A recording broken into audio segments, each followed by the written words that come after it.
जो लालची संपन्नता है जो तुम्हारे पास दौड़ती है वो आर्थिक संपन्नता है। पर हमारी भागवत जो कहती है वो कौन सी संपन्नता है? सबसे पहले संपन्नता सुनिए, जैसे घर बनाने के लिए सबसे पहले क्या करना पड़ता है? धरती खोदनी पड़ती है और धरती के अंदर ईंटें लगानी पड़ती है, लोहा डालना पड़ता है, सीमेंट डालना पड़ता है। तो हमारा जो संपन्नता मजबूती है वो पहले नीचे से चलती है, अंदर से आती है। तो हमारी अंदर की संपन्नता क्या है? तो कहा आत्मज्ञान, आत्मबल, ये पहली संपन्नता है। उसके बाद मानसिक बल, ये दूसरी संपन्नता है। फिर बौद्धिक बल, ये तीसरी संपन्नता है। फिर शारीरिक बल, ये चौथी संपन्नता है। और फिर सामाजिक बल, ये पांचवी संपन्नता है। और आर्थिक बल, ये छठवीं संपन्नता है।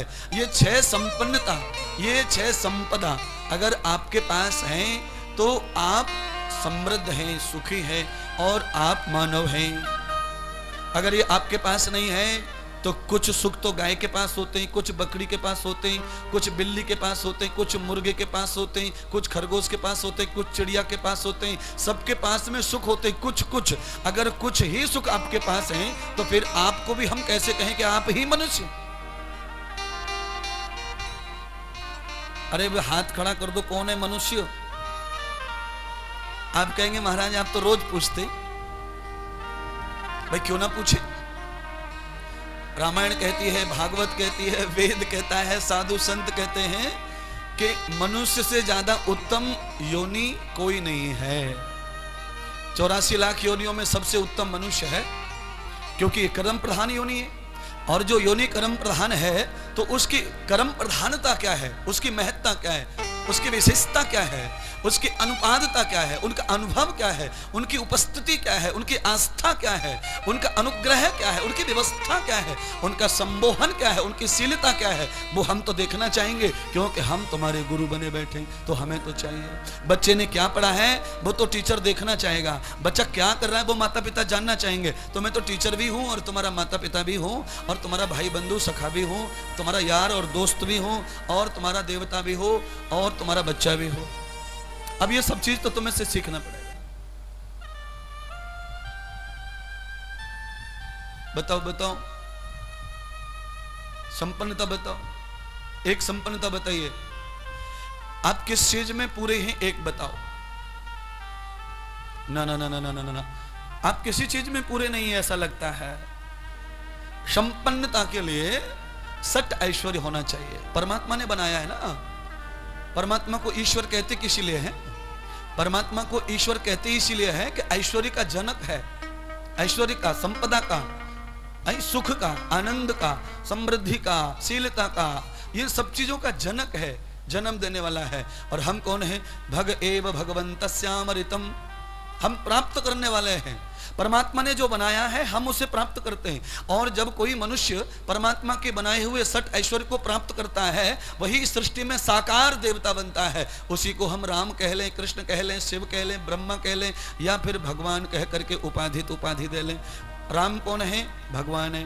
कृष्ण कौन है? भगवान है। क्यों? समृद्धि उनके हाथ में है, शीलता उनके हाथ में है, धर्म चक्र उनके हाथ में है, धर्म दंड उनके हाथ में है, धर्म योग्यता उनके हाथ में है और धर्म के लक्षण उनके साथ में है। इसलिए वो परमात्मा के रूप हैं, भगवान हैं। हम उनकी अर्चना करते, भक्ति करते, आराधना करते, आचरण करते, संबंधन करते, वंदन करते और उनके लिए जान पर खेल कर हम अपने आप को शहीद करते, कुर्बान करते और समर्पण करते और वैकुंठ का धाम हम प्राप्त करते। क्योंकि परमात्मा के कार्यों के लिए जब जीवन समाप्त होता है तो परमात्मा के दरवाजे, परमात्मा की गोद हमारे लिए खुली रहती है। जाइए और जाकर गोद का आनंद उठाइए।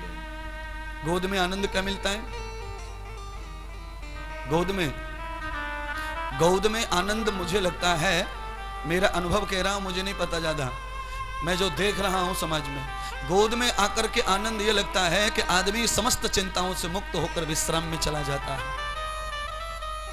बच्चा बिस्तर में रो रहा हो, बच्चा खेलते खेलते रो रहा हो, बच्चा खाते खाते रो रहा हो, बच्चा बुआ की कंधे पर रो रहा हो, चाहे जहां रो रहा हो, पर जब माँ की गोद बच्चे को मिलती है तो वो रोना बंद करता है और सोना शुरू करता है।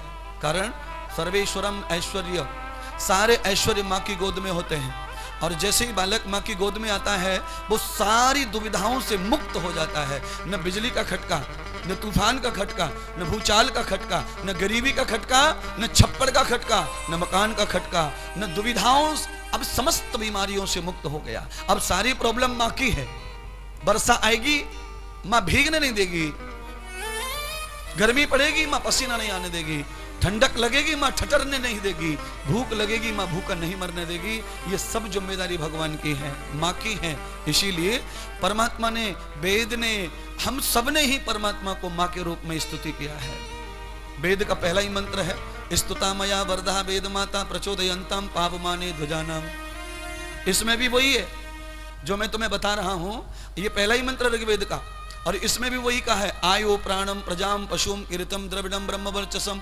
इसमें भी सट ऐश्वर्य है। परमात्मा से प्रार्थना की है कि तुम तो माँ हो, तुम कुछ भी पैदा कर सकते हो, तुम कुछ भी दे सकते हो, इसलिए मुझे आयु प्रदान करो, मुझे प्राण शक्ति प्रदान करो, मुझे प्रजा प्रदान करो, मुझे धन प्रदान करो, मुझे गौ प्रदान करो और मुझे धन प्रदान करो, जिससे मैं देवत्व को, भगवत्व को प्राप्त करूं और आखिर में तुम्हारी गोद में आकर बैठूं और सारी चिंताओं से मुक्त हो जाऊं। तुम ही मेरी मां हो जाओ और मैं तुम्हारा पुत्र हो जाऊं। अधिष्टम मानव तदपुत्रम अमृतस्य पुत्रो परमेश्वराः। हम कौन हैं? हम सब परमात्मा के पुत्र हैं, पुत्रिया। हम परमात्मा के अंग हैं। अच्छा बताइए, परमात्मा कैसा होगा? आपके बच्चे को पूछो ना, आप खुद से पूछो, आपका चेहरा कैसा है? आपका चेहरा कैसा है? कोई कहता मां जैसा है, और किसी ने कहा नहीं, ये तो पिता जैसा है। कुल मिलाकर के दोनों में से किसी के जैसा तो है, या तो मां जैसा दिख रहा है या तो पिता जैसा दिख रहा है। कुल मिलाकर जहां से आया है उनके जैसा ही दिख रहा है। इसीलिए बिना संशय के, बिना खटके के, बिना चिंता के, बिना किसी संदेह के आप कह सकते हैं कि आपके जैसा ही आपका पिता परमात्मा है। परमात्मा का स्वरूप आपके जैसा है, क्योंकि माता पिता का जो स्वरूप है वही हमारा स्वरूप है। आपके जैसा ही परमात्मा है। इसीलिए भगवान कृष्ण को देखो कैसा लगता है, भगवान राम को देखो कैसा लगता है, कैसा स्वरूप है उनका, कैसा स्वरूप है? मैं तो कहता हूं वो मेरे ही माता पिता हैं। मुझे उनकी बगल में खड़ा कर दो, सारी दुनिया कहेगी ये दोनों बाप बेटे जा रहे हैं तो भैया भैया जा रहे हैं, दोनों के दोनों। मुझे उनकी बगल में खड़ा कर दो आप। तद लक्षणम योग श्रुतीनाम। ये तो एकदम अनुभव की बात नहीं है, ये तो सामान्य बात है। अगर हम परमात्मा के हैं तो हमारा स्वभाव, हमारा गुण, हमारा चरित्र, हमारी गुणवत्ता, हमारे स्वभाव के सभी लक्षण परमात्मा जैसे होने चाहिए। अब देखिए, परमात्मा जैसे लक्षण जब किसी में होते हैं तो उसके लिए कौन कौन सी चीजें आगे बढ़ती हैं। आपकी प्रॉब्लम क्या है? आपकी प्रॉब्लम यह है कि आप सत्संग सुनते हैं, आप कथा सुनते हैं, आप मुझे मानते हैं, आप संतों को मानते हैं, प्रणाम करते हैं, दक्षिणा चढ़ाते हैं, आप दान करते हैं, आप दूर दूर तक हमारी आज्ञा का पालन करते हैं। कभी हरिद्वार आते हैं, कभी जगन्नाथ आते हैं, कभी वृंदावन आते हैं, कभी द्वारका जाते हैं। आपने कई सारे तीर्थ मेरे साथ कर लिए, पर आपकी प्रॉब्लम यह है कि आप सुनते हैं, प्रशंसा करते हैं, तालियां बजाते हैं, पर मेरे उंगली पकड़कर चलने के लिए आप आगे नहीं आते हैं। इसलिए आप भगवान के हो के भी आप भगवान के जैसे दिखते नहीं हैं। मेरी उंगली जिसने पकड़ी, मेरा जिसने उंगली पकड़ी, मैं उसके साथ आज तक चल रहा हूं, इसलिए मेरा स्वरूप उनसे मिलता है। और आप मेरी उंगली पकड़ के बार बार छोड़ते हैं, इसलिए आप उनके जैसे दिखते नहीं हैं। अमृत छायाम कृत्वाम दर्शना। जिसकी छाया के अंदर रहोगे उसका स्वरूप आएगा। कल मैंने दृष्टांत दिया था लाइट का, बिजली का, हैलोजन का। मैंने कल कहा था ना कि आप जिस प्रकार के रंग की लाइट के नीचे बैठेंगे आपका स्वरूप दूर से वैसा दिखेगा, नीला पीला हरा। जैसी लाइट आपके ऊपर गिरती है वैसा स्वरूप दिखता है, पर सच्चाई वो नहीं है। आप लाइट से दूर होंगे तो आपका असली रूप आएगा जो था, लाइट में आएंगे वो रूप आएगा जो नहीं था लाइट का। तो कुल मिलाकर मेरे कहने का तात्पर्य है कि आप जिस देवता के नीचे रहते हैं, जिस गुरु की आज्ञा में रहते हैं, जिसका प्रवचन सुनते हैं, जिस कथा को मानते हैं, भागवत को मानते हैं, आप रामायण को मानते हैं, तो जिन जिन देवताओं का आप आराध्य मानते हैं, उनकी सेवा करते हैं, उनका श्रवण करते हैं, उनसे सुख पाते हैं, तो उनका कोई रूप, कोई ढंग आपके चरित्र में जरूर प्रकट होना चाहिए। आपका प्रॉब्लम, अच्छा आपके घर में सुख कितना है, आपके घर में दुख कितना है? अगर मैं कहूं तो मेरे सारे शिष्यों के घर में दुख ही दुख है। सारे जगत में दुख है। भगवान बुद्ध ने आनंद नाम के शिष्य को, बौद्ध भिक्षु को कहा जाओ और किसी घर से पीली राई लेके आओ, पीली राई।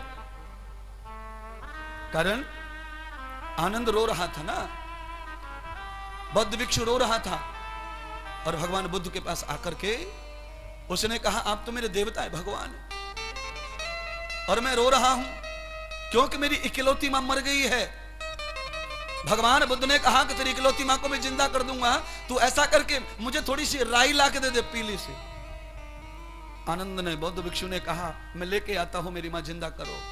जाते जाते बौद्ध भगवान कहते हैं तद लक्षणम योगस्यैव कर्मः, ऐसे घर से राई लाना जिस घर में कभी 100 साल से दुख ना आया हो, या जिस घर में 100 साल से कोई मरा ना हो, ऐसे घर से राई लेके आना।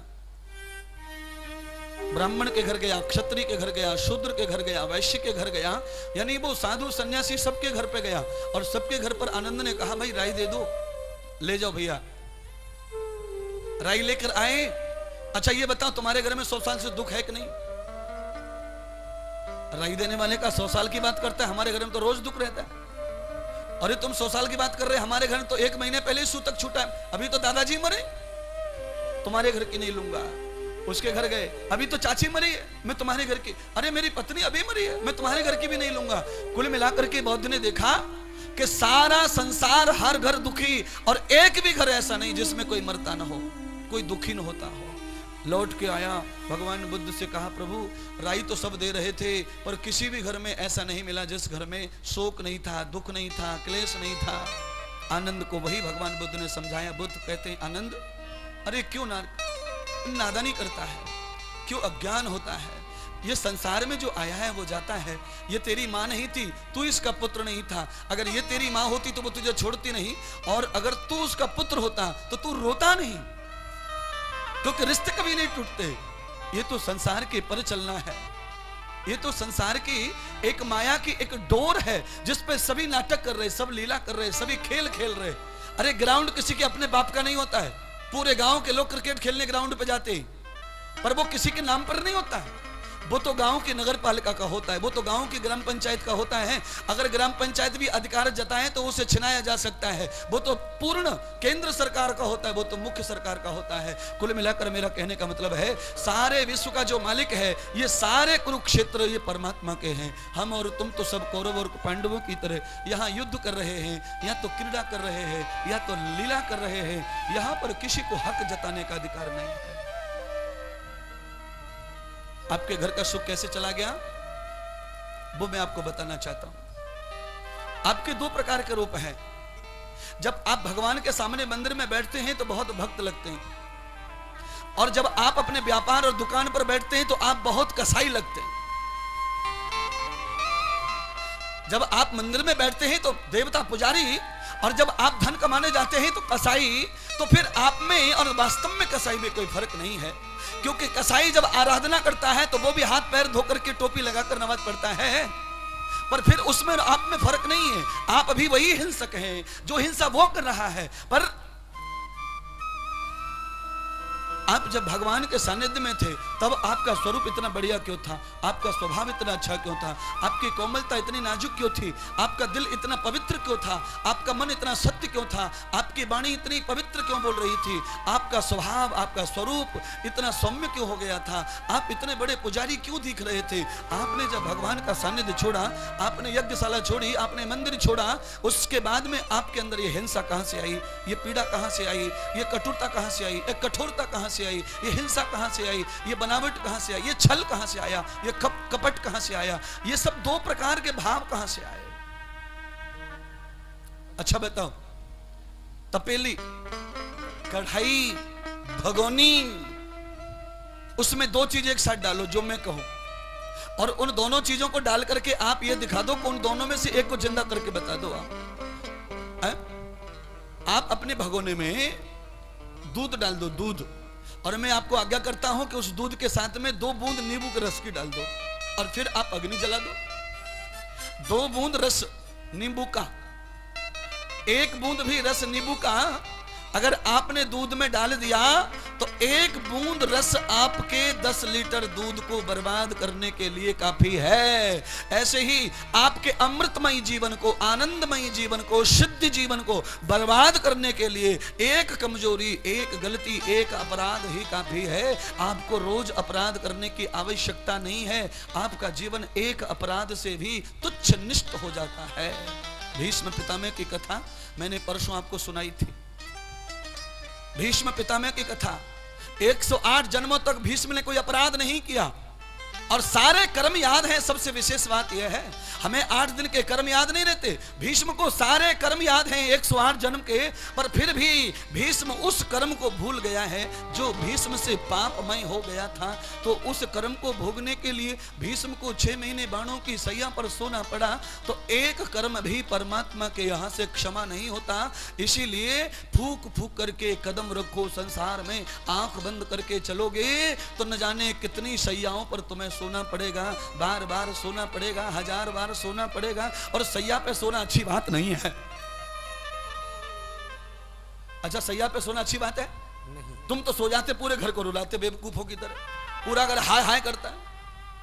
अरे तुम्हें तो दूसरा जन्म मिल जाता मान लो, पर घर वालों का क्या करें जो तुमसे प्यार करते हैं। वो तो कहते हैं मेरे तो बर्बाद हो गई, मैं तो विधवा हो गई, मैं तो अकेली हो गई, मैं तो लुट गई, मेरा तो पुत्र गया, मेरा तो पति गया। और उसका कुछ नहीं गया है, फिर भी रो रही है, तड़प रही है, बर्बाद हो रही है, हीक रही है, चीख रही है, तुम्हारी वजह से रो रही है। अगर तुम सैया पर नहीं जाते तो वो नहीं रोती। इसीलिए क्या करना चाहिए बोलो? आपका प्रॉब्लम क्या है वो भजन के माध्यम से मैं सुनाता हूं आपको। परम पिता से प्यार नहीं और शुद्ध रहा व्यवहार नहीं। परम पिता से प्यार नहीं और शुद्ध रहा व्यवहार नहीं। इसीलिए तो आज देख लो सुखी कोई परिवार नहीं। इसीलिए तो आज देख लो सुखी कोई परिवार नहीं।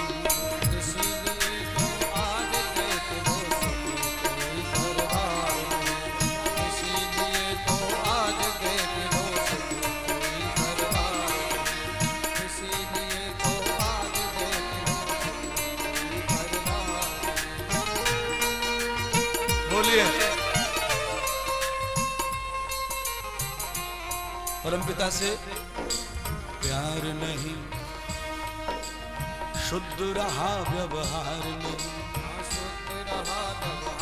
देखिए, मेरा कहने और कथा सुनाने में मुझे सारा भारत नहीं, सारा विश्व जानता है। व्यास गद्दी पर बैठकर मैं कभी चूकता नहीं।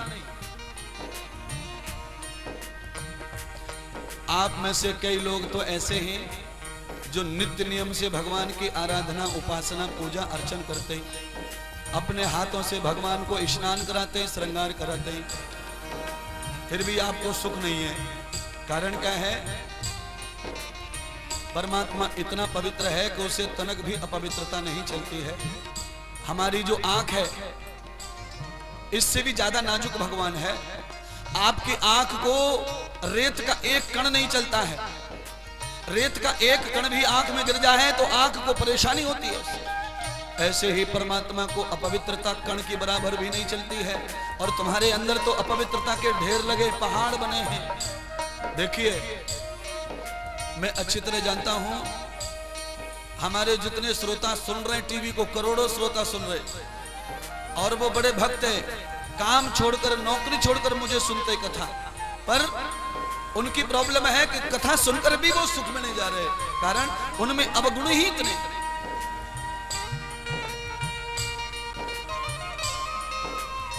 परम पिता से प्यार नहीं, वो शुद्ध रहा व्यवहार नहीं।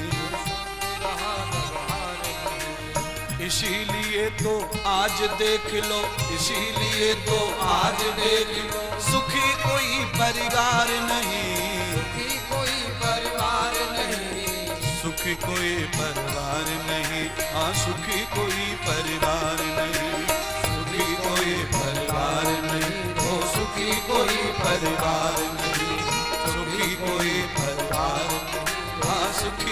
कोई परवार। अच्छा सुनिए, ब्राह्मण के घर में दुख क्यों आया? ब्राह्मण विष्णु प्रिया, परमात्मा को विष्णु को परमात्मा को ब्राह्मण बहुत प्रिय है, फिर भी ब्राह्मणों के परिवार में दुख क्यों आया?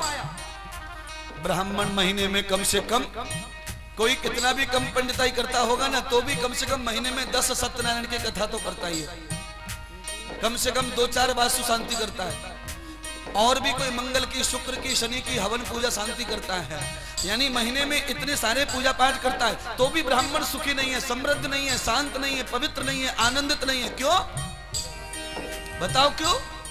क्योंकि ब्राह्मण भागवत की पोथी पढ़ रहा है, सत्यनारायण की पोथी पढ़ रहा है, यज्ञ कर रहा है, सारे यजमान के काम कर रहा है, पर गले में से तंबाकू नहीं थूक रहा है।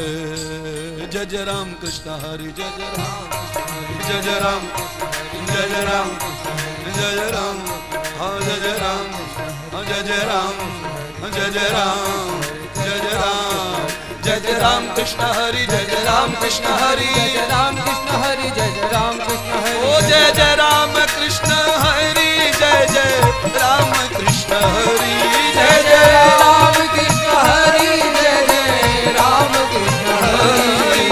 राम कृष्ण हरि, जय जय राम कृष्ण हरि, जय जय राम कृष्ण हरि, जय जय राम, जय जय राम, जय जय राम, जय जय राम, जय जय राम,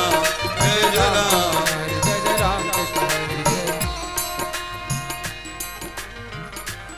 मैं कितना सुखी हूं, संस्कारम जो जोचते, मेरा दूसरा जन्म ब्राह्मण का हो गया संस्कार से। कितना सुखी हूं मैं, बहुत समृद्ध हूं, बहुत सुखी हूं, और बहुत ऐश्वर्य लेके घूम रहा हूं, और इतनी सुंदरता, इतनी तेजस्वता, इतनी मनोहरता, इतनी प्रियता, इतनी सब चीज लेके घूम रहा हूं। क्यों क्यों? कथा सुनाता हूं पर तंबाकू नहीं खाता, कथा सुनाता हूं पर अंडा नहीं खाता, कथा सुनाता हूं पर झुट्टो नहीं बोलता, कथा सुनाता हूं पर मदरा नहीं पीता।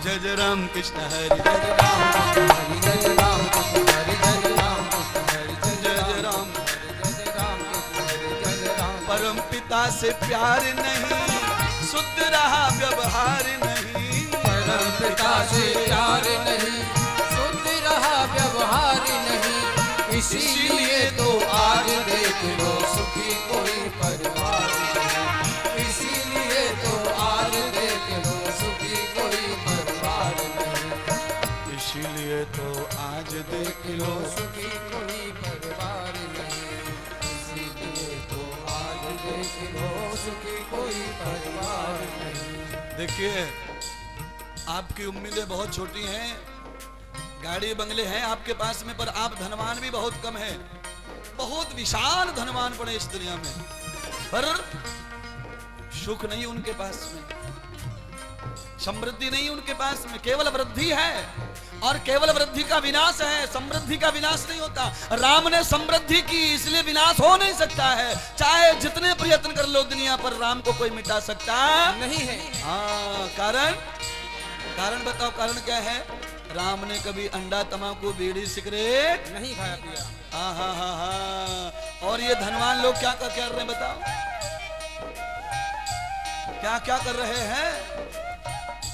आगे सुनो, भगवान की मेहरबानी सुनो, भगवान की दया सुनो, भगवान की कृपा सुनो, आपकी अज्ञानता सुनो। भगवान की दया क्या है? अन्न फूल फल मेवाओं को समय समय पर देता है, अन्न फूल फल मेवाओं को समय समय पर देता है। अच्छा बताइए, अब तो मैं दीदी से पूछ रहा हूं, दीदी आपको पूछेंगी और सवाल का जवाब दे देना आप। अच्छा आप सब बताओ, अगर जनवरी में बहुत ठंडी लग रही हो तो कौन सा अंडा खाना चाहिए, और जून के महीने में बहुत पसीना बह रहा हो तो कौन सा अंडा खाना चाहिए बता? अरे बोलो तो सही। जून के महीने में तपतपाती गर्मी में कौन सा मांस खाना चाहिए जो हमें कूल कूल कर दे, और जनवरी में कौन सा मांस खाना चाहिए जो हमें गरम गरम कर दे, बताओ। अरे मूर्खो, जनवरी हो या फरवरी, जून हो या मई, जिनकी बुद्धि खत्म हो गई है, जिनके विचार खत्म हो गए, जो दुर्बुद्ध हो गए, जो पशु हो गए, बस वो एक ही धुन में लगे रहते हैं। पर परमात्मा कहता है मेरे पुत्रों, जितनी ऋतु, जितने मौसम आएंगे भारत की धरती पर, उतने ही फल, उतने ही फसल और उतने अनाज दूंगा। अरे जब सर्दी का जनवरी का महीना आएगा तो बाजरा दे दूंगा, बाजरे की रोटी खा के गरम गरम हो जाना, ठंडी नहीं लगेगी। अरे जब चैत्र का महीना आएगा, अप्रैल मई गर्मी आएगी तो गेहूं दे दूंगा, कूल कूल हो जाना। इतना ख्याल रखता है। पर ये अंडा खाने वाले भगवान के ज्ञान को भी फेल कर रहे हैं। राम कृष्ण हरि जय जय राम, हरि जय राम, हरि जय राम, जय राम, जय राम, जय राम, जय राम। अन्न फूल फल मेवाओं को समय समय पर देता है। अन्न फूल फल मेवाओं को समय समय पर देता है। और सुनो, बड़ी मेहरबानी क्या है भगवान की, जो तुम में नहीं है और तुम में और उसमें इतना ही फर्क है बस। दे करके सारे सुखों को बदले में नहीं लेता है, कुछ बदले में नहीं लेता है, कुछ बदले में नहीं लेता है, कुछ बदले में नहीं लेता है। वृक्ष कबहु ना फल बखे और नदी न सींचत नीर। भगवान ने मौसम्मी के पेड़ पर फल लगाए पर एक भी फल खाया नहीं भगवान ने। सेब के झाड़ पर सेब लगाए पर एक भी नहीं खाया, टच भी नहीं किया प्रभु ने। क्यों? उस फल के अंदर जो एनर्जी है, जो सुगंध है, जो मिठास है, वो स्वयं परमात्मा है। पर भगवान कहता है मैं खुद को कैसे खाऊं? मुझे खाने वाले एनर्जी को प्राप्त करते हैं। इसीलिए भगवान का आहार करना सीखो। कहाँ अंडा खा रहे हो, कहाँ तम्बाकू खा रहे हो? खाना ही है तो भगवान का आहार करो। कैसे कैसे? जय जय राम कृष्ण हरि, जय राम कृष्ण हरि, जय राम कृष्ण हरि, जय जय जय जय जय जय जय राम जय कृष्ण जय हरि, जय जय राम कृष्ण हरि, जय राम कृष्ण हरि, जय राम कृष्ण हरि, जय राम कृष्ण हरि, जय राम कृष्ण हरि, जय राम कृष्ण हरि, जय राम। बोलिए। तम्बाकू खाएंगे, अंडा, बीड़ी सिगरेट पिएंगे। अरे पीछे वालों तुम तो बताओ, तुम तो पी रहे थे परसों पेड़ के झाड़ में। यज्ञ नहीं कर सकते कोई बात नहीं है, पर बीड़ी के धुआं से हवा को गंदा मत करो, नहीं तो तुम्हें अगले जन्म में मक्खी बनना पड़ेगा। मक्खी जो धुआं से उड़ाई जाती है पेड़ों पे से, समझ गए क्या? मक्खी, मक्खी वो काटने वाली जो मक्खी है ना, उसे धुआं से उड़ाते हैं, धुआं से। जो बीड़ी पी के धुआं फैला रहा है, मक्खी बनने की तैयारी करो। अब छोरा रुक जा जरा, मुझे तो शांत हो जाने पहले इंद्रदेव महाराज ही नहीं रुक रहा, तू कहां घुस रहा बीच?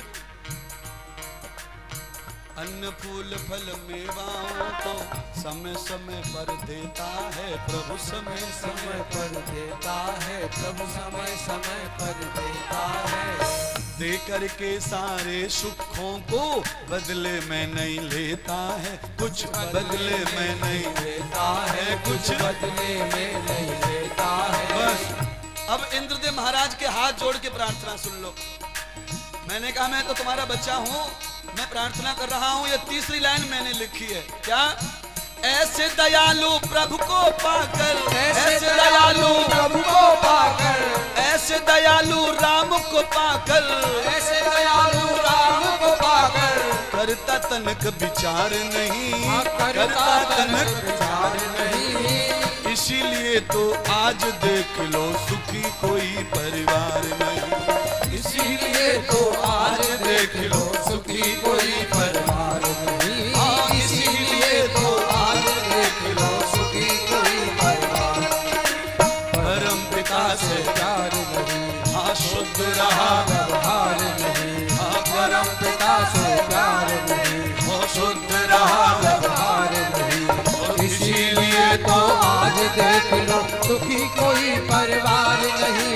इसीलिए तो आज देख लो सुखी कोई परिवार नहीं। परम पिता से प्यार नहीं, शुद्ध रहा व्यवहार नहीं। हाँ परम पिता से प्यार नहीं, शुद्ध रहा व्यवहार नहीं।